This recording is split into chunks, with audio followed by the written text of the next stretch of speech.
Now बात करते हैं फार्मेकोजेनेटिक्स की। सो बेसिकली फार्मेकोजेनेटिक्स होता क्या है, when the effect of drug, जब अपन कोई इफेक्ट ऑफ ड्रग है, अपन जैसे कि कोई इफेक्ट ऑफ ड्रग की बात कर रहे हैं, ठीक है। अब इफेक्ट ऑफ ड्रग ज़रूरी नहीं है सभी में सेम आए, ठीक है। इफेक्ट ऑफ ड्रग जो होता है वो डिफरेंट पीपल्स में डिफरेंट आता है, मतलब अलग अलग इफेक्ट्स आता है, ठीक है। ये क्यों हो रहा है? Due to different genetic makeups. अब सब इंसान सेम तो है नहीं, ठीक है, सभी जेनेटिकली डिफरेंट है, तो सभी दवाइयों का अलग अलग जो रिस्पॉन्स आ रहा, चाहे इफेक्ट आ रहा, चाहे ड्यूरेशन अलग इफेक्ट आ रही है, तो वो सब इफेक्ट अलग अलग आ रहा है, उसको बोलते हैं फार्मेकोजेनेटिक्स, ठीक है। और अगर ये जो इफेक्ट है, इफेक्ट ऑफ ड्रग जो हो रहा है, ये चेंज विद म्यूटेशन और change with one single gene, ठीक है, कोई एक सिंगल जीन से हो रहा है, ठीक है। जैसे अपन जेनेटिक्स में पढ़ता है, अगर कोई सिंगल जीन की बात कर रहा है तो अपन जीनोमिक्स बोलते हैं, वैसे ही फार्मा में अगर कोई सिंगल जीन की बात कर रहा है तो उसको फार्मेकोजीनोमिक्स बोलते हैं। क्या बोलते हैं? फार्मेकोजीनोमिक्स, ठीक है, फार्मेकोजीनोमिक्स। सो फार्मेकोजेनेटिक्स मतलब effect of drug which are different in different peoples due to different mutation या फिर डिफरेंट जेनेटिक मेकअप, ठीक है। This is known as pharmacogenetics. And if this effect of drug which changes with mutation और change in one single gene, कोई one single gene की बात की जा रही है, then it is known as pharmacogenomics, ठीक है। नेक्स्ट इसके अंदर बात करते हैं अपन CYP पॉलीमॉर्फिज्म की। CYP पॉलीमॉर्फिज्म, CYP पॉलीमॉर्फिज्म की। CYP पॉलीमॉर्फिज्म में क्या हो रहा है? According to the level of CYP enzyme, अपन क्या देख रहे हैं इसके अंदर? लेवल ऑफ CYP एंजाइम, ठीक है। अपन लेवल ऑफ CYP एंजाइम्स देख रहे हैं किसके अंदर? इन अ पर्सन, ठीक है, अपन सभी पर्सन्स के अंदर। अब पर्सन्स के अकॉर्डिंग अपन CYP एंजाइम्स का लेवल देख रहे हैं। अगर मान लो CYP एंजाइम में, जैसे कि कोई CYP एंजाइम लेता है 2D6, CYP 2D6 अगर मैक्सिमम है किसी के अंदर, then it will goes to metabolise more और less and it is level of genetic polymorphism. इसके अंदर उतना ही ज़्यादा लेवल ऑफ क्या होगा? लेवल ऑफ जेनेटिक पॉलीमॉर्फिज्म, ठीक है, लेवल ऑफ जेनेटिक पॉलीमॉर्फिज्म, ठीक है। वैसे ही मान लो अगर अपने पास दूसरा एक और है CYP 2C19, ठीक है, CYP 2C19 विच एक्टिवेट्स क्लोपिडोग्रेल। सो अगर किसी पर्सन में ये लो है, ठीक है, किसी पर्सन में CYP 2C19 कम है, लो है, then it shows the results in poor metabolism. ये क्या शो करेगा? पुअर मेटाबॉलिज्म, ठीक है, किसके रिलेटेड में? किसके रिलेशन में? क्लोपिडोग्रेल, ठीक है, क्लोपिडोग्रेल के। सो एक ये बेसिक एग्जांपल था CYP पॉलीमॉर्फिज्म का। लेकिन अपन पढ़ेंगे कुछ और टर्मिनोलॉजी जिसमें अपन बात करते हैं J6PD की, सक्सिनाइल कोलाइन इंड्यूस्ड एपनिया, और तीसरी है एसिटाइलाइजेशन, ठीक है। सबसे पहले बात करते हैं J6PD की, ठीक है। यहाँ से इंपॉर्टेंट है अपना J6PD, ठीक है। J6PD ये बेसिकली एक एंजाइम है। J6PD क्या है? एंजाइम है। अपन बेसिकली क्या पढ़ रहे हैं? जेनेटिक मेकअप पढ़ रहे हैं, जिससे कि किसी के अंदर कोई चेंजेस अपन को दिखे, क्योंकि वही फार्माकोजेनेटिक्स है। सबसे पहले बात करते हैं अपन J6PD की। ये सिर्फ एक एग्जाम्पल था, ठीक है, ये एक एग्जाम्पल था CYP पॉलीमॉर्फिज्म का। बाकी बात करते हैं अपन J6PD से। एंजाइम है J6PD, ये कहाँ पर प्रेजेंट रहते हैं? J6PD एंजाइम जो है इस प्रेजेंट इन RBC। कहाँ पर प्रेजेंट है? ये RBC के अंदर प्रेजेंट है ये, ठीक है। ये RBC में क्यों प्रेजेंट है? ठीक है, ये मान लो ये एक RBC है, ठीक है, ये मान लो कोई RBC है, ठीक है। अब इसके अंदर ये J6PD एंजाइम्स प्रेजेंट्स है। ये सब क्या है? J6PD एंजाइम्स हैं। ये क्यों प्रेजेंट है? बिकॉज आपको पता है ये ड्रग है, ठीक है, ड्रग बॉडी में आई, ये बहुत सारे अपने फ्री रेडिकल छोड़ती है। क्या छोड़ती है? Free radical. ये फ्री रेडिकल क्या करती है? फ्री रेडिकल अगर मान लो किसी के अंदर J6PD की डेफिशिएंसी है, मतलब ये फ्री रेडिकल अगर मान लो, ये फ्री रेडिकल क्या करती है? इस RBC को तोड़ती है, ब्रेक करती है, हेमोलाइसिस करती है इसका, हेमोलाइसिस हेमोलाइसिस कर देती है, ठीक है। बट ये जो G6PD है वो क्या करती है, आरबीसी को प्रोटेक्ट करती है, आरबीसी को प्रोटेक्ट करती है फ्रॉम दिस फ्री रेडिकल्स, ठीक है। ये फ्री रेडिकल्स से आरबीसी को प्रोटेक्ट करती है, ठीक है। अगर मान लो किसी के अंदर ये G6PD नहीं है, किसी पर्सन के अंदर ये G6PD डेफिशिएंट है, सो इसको बोलते हैं G6PD डेफिशिएंसी। अगर ये हो तो जो फ्री रेडिकल्स आपके ड्रग से आ रहे हैं वो आपके G6PD से फ्री रेडिकल्स आपके आरबीसी को हेमोलाइज करने से बचा देंगे।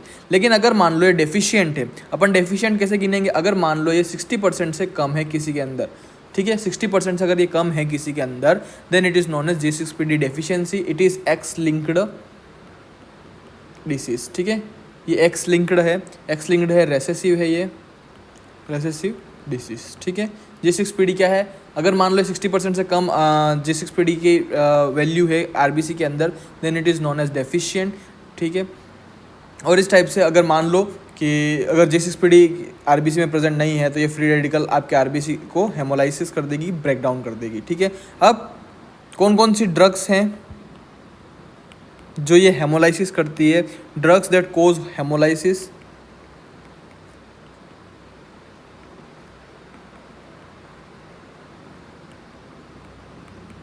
कौन कौन सी ड्रग्स है जो हेमोलाइसिस करती है, तो साथ में सबसे पहले सबसे इम्पोर्टेंट ड्रग है प्राइमाक्विन, ठीक है। उसके बाद नेक्स्ट ड्रग इसी की एक पार्टनर टेफिनोक्विन, ठीक है। फिर सल्फोनामाइड्स,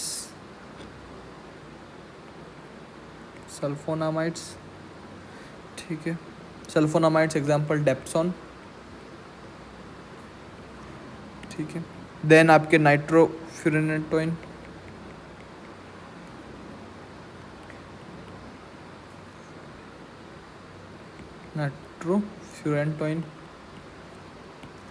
एंड देन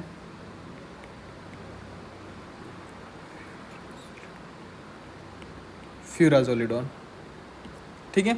ये कुछ ड्रग्स हैं जो क्या कर रही हैं, आपकी हेमोलाइसिस कर रही हैं। तो बेसिकली इसमें से इंपॉर्टेंट क्वेश्चन क्या क्या बन सकता है, G6PD डेफिशिएंसी जो है, इसके अंदर जो G6PD है वो क्या काम करता है, तो ये क्या काम करता है, इट इज सबसे पहले कहाँ प्रेजेंट होता है, आरबीसी के अंदर प्रेजेंट होता है। ये क्या करता है, protect RBC from free radicals, ठीक है। ये जो फ्री रेडिकल्स हैं ये कहाँ से आ रहे हैं, आपके ड्रग से आ रहे हैं, ठीक है।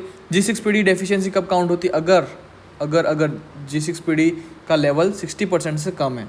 G6PD जो डिसीज़ है वो क्या है, एक्स लिंक्ड रेसेसिव डिसीज़ है। और जो ड्रग्स हैं वो कौन कौन सी हैं, प्राइमाक्विन, ठीक है, primaquine, tafenoquine, sulphonamides, dapsone like example, ठीक है, नाइट्रोफ्यूरेटोइन और फ्यूराजोलिडोन, ठीक है। ये कुछ ड्रग्स हैं जो कि हेमोलाइसिस कर रही हैं।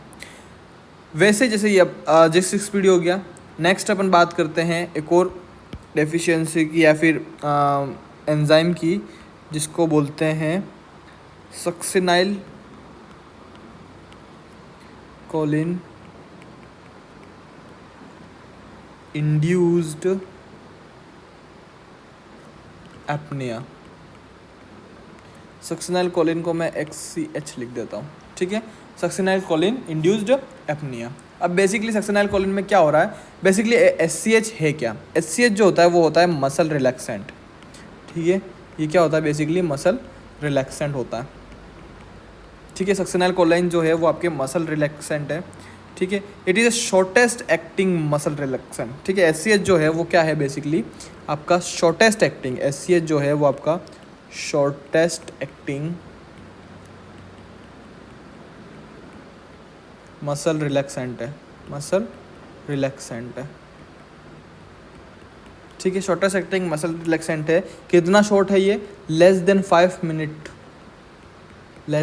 मिनट में आपके मसल्स को रिलैक्स कर देगा, या फिर बिकॉज मेटाबोलाइज ऑफ स्यूडोकोलिनेस्ट्रेस, ठीक है। ये स्यूडोकोलिनेस्ट्रेस के मेटाबोलाइज्ड है, ठीक है। ये जो मसल रिलैक्सेंट आपका जो सक्सिनाइल कोलाइन है ये किससे मेटाबोलाइज्ड है, ये भी इंपॉर्टेंट क्वेश्चन है। तो ये मेटाबोलाइज्ड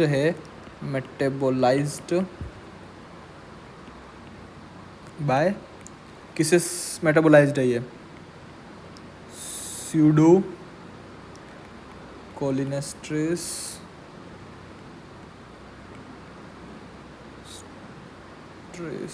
एंजाइम से, ठीक है।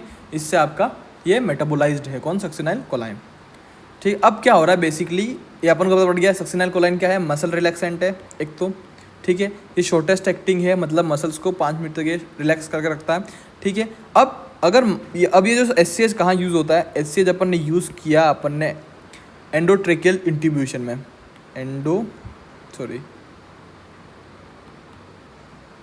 एंडोट्रेकियल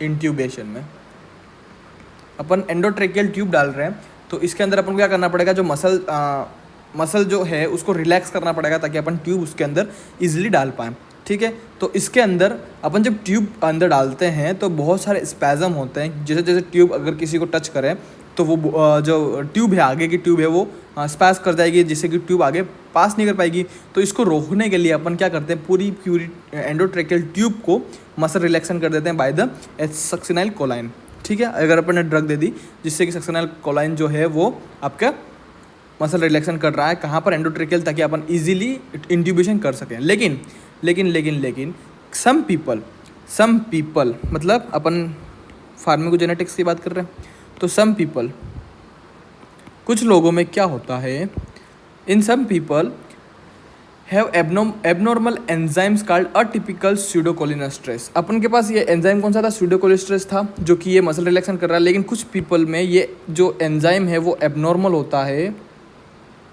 और इस एबनॉर्मल एंजाइम को बोलते हैं अटिपिकल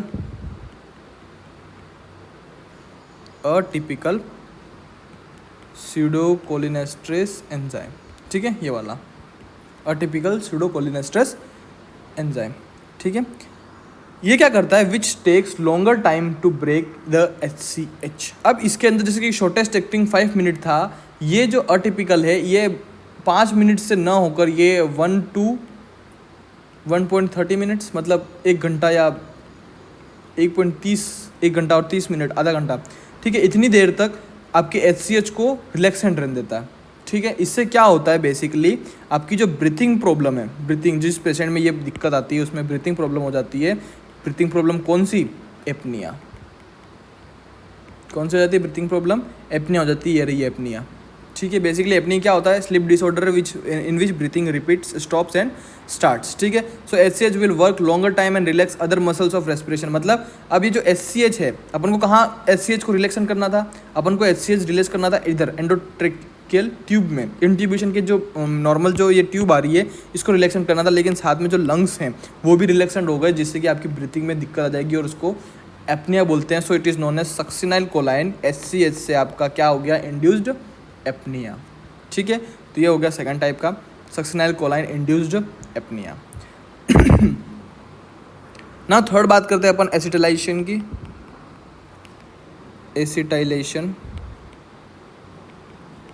एसिटाइलेशन में क्या हो रहा है, एसिटाइलेशन में सबसे पहले कौन सा एंजाइम रिक्वायर्ड है एसिटाइलेशन के लिए, तो इसका नाम है net.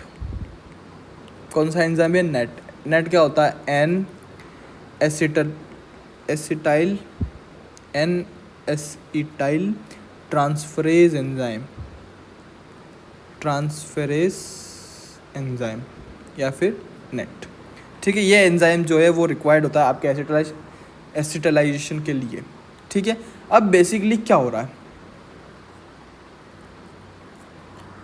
The level of the enzyme is different for different peoples. अपन को पता है फार्माकोजेनेटिक्स पढ़ रहे अपन, तो बहुत अलग अलग लेवल, अलग अलग लोगों में इसका जो एंजाइम्स है वो अलग अलग होगा। So metabolise of drug in different field. तो अब ड्रग का जो मेटाबॉलिज्म है वो डिफरेंटली होगा, क्योंकि डिफरेंट पीपल्स में डिफरेंट टाइप के एंजाइम है, चाहे किसी में बहुत हाई है, बहुत हाई एंजाइम्स है, किसी में बहुत लो एंजाइम्स है, ठीक है, सिंपल है। किसी में, अब ये देखो अपन ड्रग्स का मेटाबॉलिज्म पढ़ रहे हैं, अपन ने 3 में पढ़ा है, पहले में अपन पढ़ा है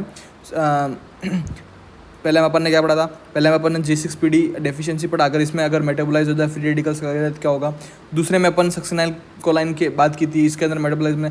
तीसरे में अपन एसिटाइलाइजेशन की बात कर रहे हैं, इसके अंदर क्या हो रहा है बेसिकली, ये अगर एंजाइम है, कौन सा enzyme, N acetyl transferase enzyme, ये वाला अगर किसी पेशेंट में हाई है या किसी में लो, दो ही, या तो हाई होगा या फिर लो होगा या फिर बराबर होगा।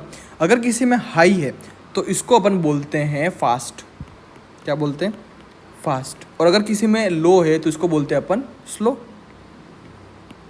ठीक है। किसी में फास्ट है तो फास्ट, किसी में हाई है तो फास्ट, और किसी में लो है तो स्लो, ठीक है। अगर हाई लेवल है तो फास्ट और अगर लो लेवल है तो स्लो। अब ये फास्ट और स्लो क्या कर रहा है, अगर मान लो अपन ने एग्जांपल लिया आइसोनायाजाइड की, इसका बेसिकली अपन ने लिया 300 mg किसी पेशेंट के अंदर, ठीक है। आइसोनायाजाइड किसी पेशेंट के अंदर अपन ने लिया, इसका कोई साइड इफ़ेक्ट नहीं है इन नॉर्मल कंडीशन में, या फिर किसी पेशेंट के अंदर नॉर्मल ये एंजाइम्स हैं, ठीक है। तो इन नॉर्मल इसके है नो साइड इफ़ेक्ट्स, ठीक है। ड्रग ऑफ चॉइस है आइसोनायाजाइड, नो साइड इफ़ेक्ट्स। लेकिन अगर मान लो, इसी ड्रग्स की बात करते हैं, अगर मान लो किसी में ये एंजाइम हाई है तो ये कोज करेगा हेपेटोटॉक्सिसिटी, क्योंकि ये एक्यूमुलेट करेगा लीवर के अंदर, तो ये क्या करेगा, हेपेटोटॉक्सिसिटी। और अगर ये मान लो किसी इंसान में कम है तो ये करेगा आपके पेरिफेरल न्यूरोपैथी,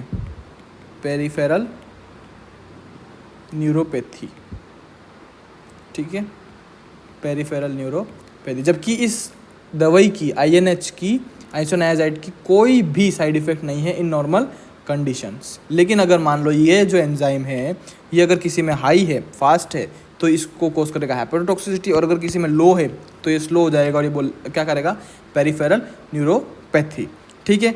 अब इस टाइप के कुछ ड्रग्स देख लेते हैं, ड्रग्स विच कोज एसिटाइलेशन।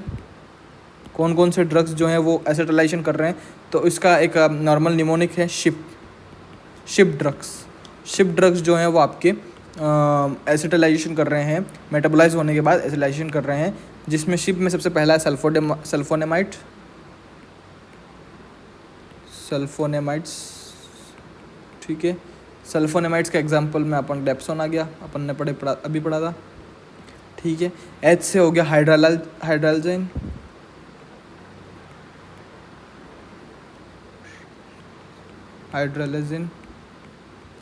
ठीक है। I से हो गया आइसोनायाजाइड, अभी अपन ने पढ़ा आइसोनायाजाइड। और P से हो गया आपके प्रोकेनामाइड,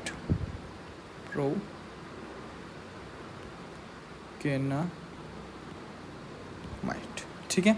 ये और एक और चीज़ इम्पोर्टेंट है, ये जो 4 दवाइयाँ हैं, ठीक है, ये एक और चीज़ कोज करती हैं, ये एसिटाइलेशन तो करती हैं, साथ में एक चीज़ और करते हैं, ये है SLE, सिस्टमिक लूपस एरिथेमेटस।